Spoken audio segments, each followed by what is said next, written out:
Welcome back to Why You Shouldn't with Veronica. Well, we just don't talk about culture, we unmute it. Today's Why You Shouldn't is why you shouldn't talk about your need. Today is what do you need? When was the last time someone asked you that for real? Not at work, not when you place your food order, not from a person who texts when they need something, not even during your latest wellness challenge. I mean, when is the last time someone asked you on a personal, intentional, spiritual level, what do you need? We hear a lot about self love, self care, self awareness. But what about care from others? What about friendship with depth? What about connection that isn't performative? Because when someone pauses long enough to ask, what do you need? They're not just checking in, they're checking on your soul, or for your soul, even. But let's tell the truth. Most people don't ask, and most of us don't realize how much that absence impacts our spirit. On a personal level, I'll tell you why this question came to me. About a couple of years ago, I literally sat down one day, and in that week notice, no one had checked on me. Sometimes it's always a friend, or sometimes it's someone that you haven't talked to in years. But you're like, no one asked me, what do you need? Or how are you that week? I had my friends check in here, there, say, hey girl, what's up? What you doing? That type of stuff. And I've always been a check-in person. Sometimes I'll check in with friends. Sometimes I'll check in. I haven't talked to people in years. Or sometimes God will just drop somebody in my spirit like, hey, you crossed my mind. Are you good? But one week it hit me. And I was like, how many people could go days, weeks, months, and some people I talked to have went years without somebody saying, hey, what's up? What do you need? How are you? So many of us go years without that and wonder why we're tired, we're deficient because we feel like no one cares. From that moment, I made this practice to check in on others, even acquaintances, even exes, even folks I only met once. Now, these are the exes that I'm still cool with, because you never know how long someone's been waiting to feel seen. And just asking them that question can go a long way. The emotional malnourishment of strong people is a true thing that we need to discuss. You can be the person who shows up first, the one who always sends a just thinking about you text, the one who drops off soup, cash apps, a few dollars, sends encouraging voice notes, and still no one asks you, are you okay?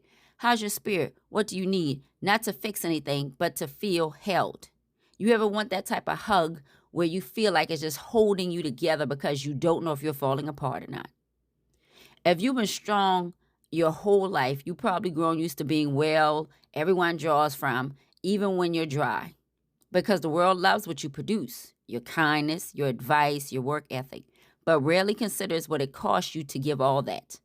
And it's not just women, because we mainly want to talk about how women are the main nurturers and caregivers and takers. But let's really talk about how men also don't have that space, really don't. Men are starving too, but society gave them no language. Then when they took the language this year, they kind of drowned themselves in it. And you saw where that went.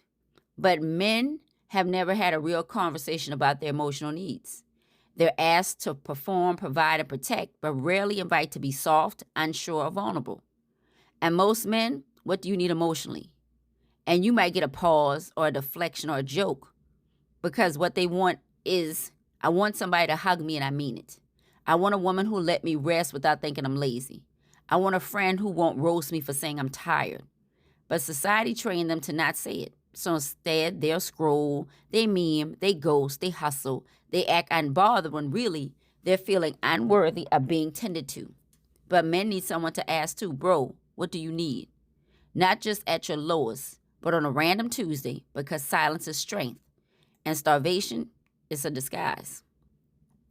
And we get these illusion of connections in social media. Social media isn't, to a certain point, real community. Let's unpack something that we don't talk about enough.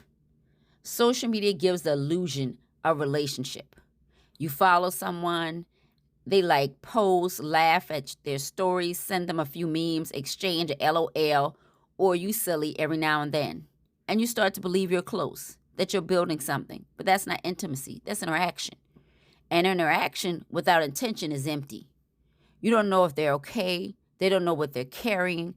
And you'll have to watch each other's stories for a year.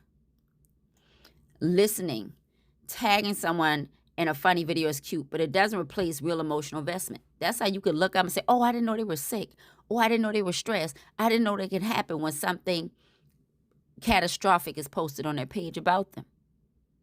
You know, my women, you especially understand this disconnect of social media, because let's talk about the DMs, the messages.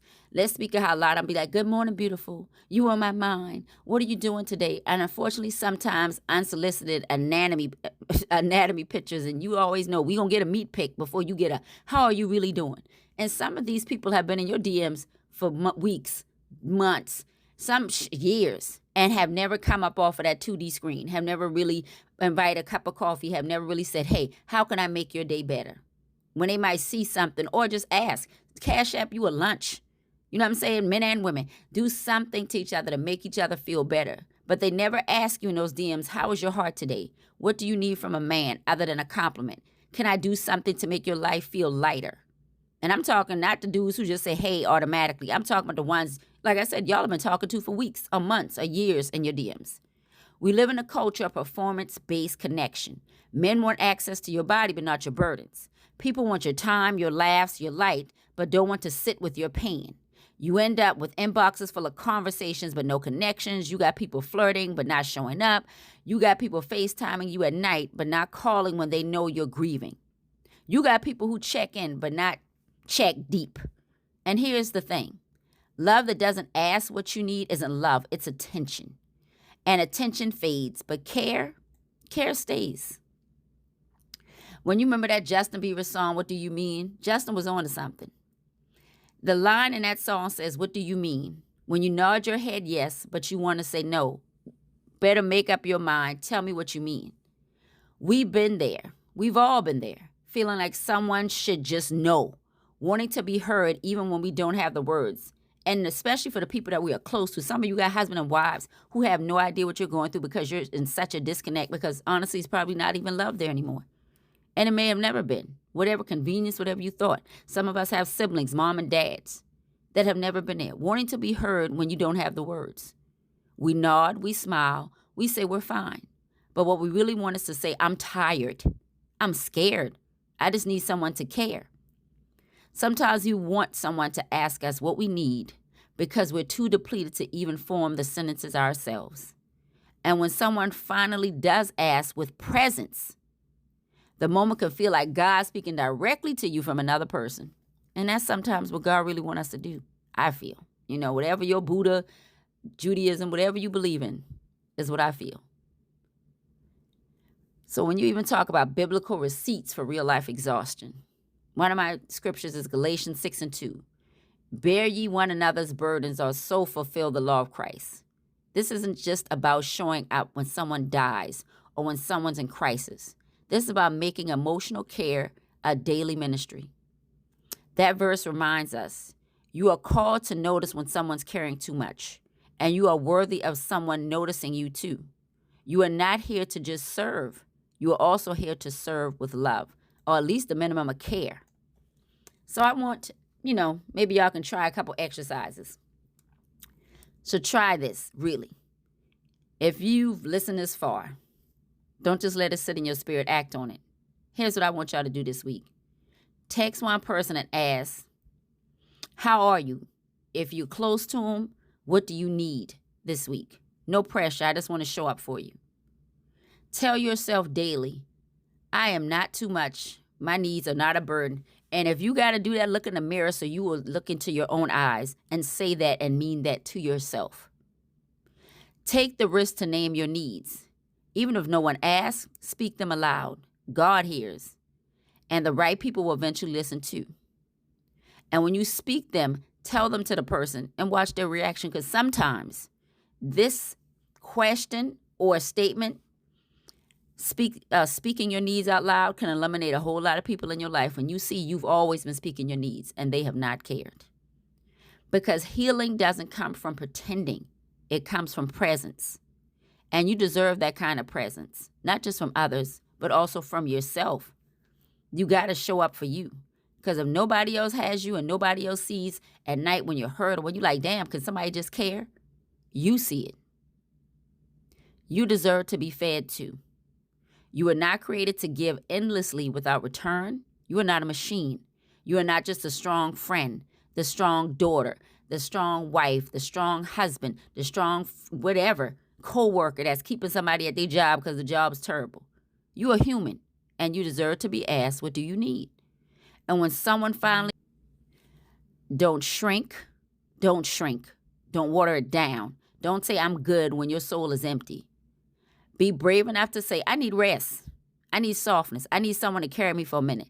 I just need to feel like the world is not breaking me, especially with everything going on, trying to do that to all of us. You are worthy of that. I feel God designed you for that and more. So I ask again on behalf of everyone who's failed to, what do you need? And I hope you can tell someone that today, even if you write it in your journal before you can speak it out loud. What do you need? So thank you for joining us today on why you shouldn't hold or suppress your needs. Have a good day until next time.